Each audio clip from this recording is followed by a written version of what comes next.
Viens no tiem, ja jūs pateicāt A, gribas jau, lai jūs pasakat arī B, ja jūs sakāt, ka kapitāla, šis sākuma kapitāla apjoms jau faktiski ir zināms, cik lielā līmenī tas varētu būt, tad jautājums ir par šo nodokļu flat rate, ja fiksēto maksu, vai ir nojausma, kāds ir tas koridors, kas būtu jāmaksā šeit mikro uzņēmumiem?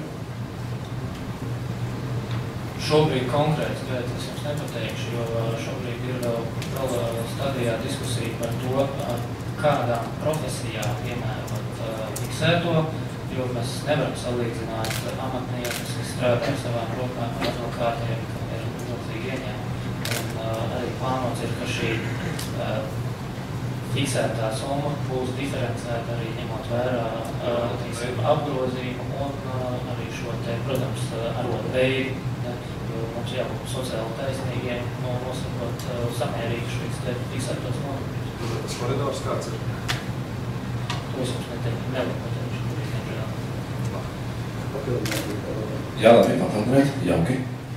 Faktiski vēl viens apsvērums bija arī izstrādājušo skaits, kas noteica šis likums lielumu. Šobrīd tā diskusija bija par likumu robežās par 15–19%, bet faktiski kāds būs tas rezultāts, tas būs redzams tuvāko 2 nedēļu laikā. Bija saņemti iebildumi no Labklājības ministrijas par to, kā notiek šī pārdales par sociālo un pamatu budžetu. Paldies,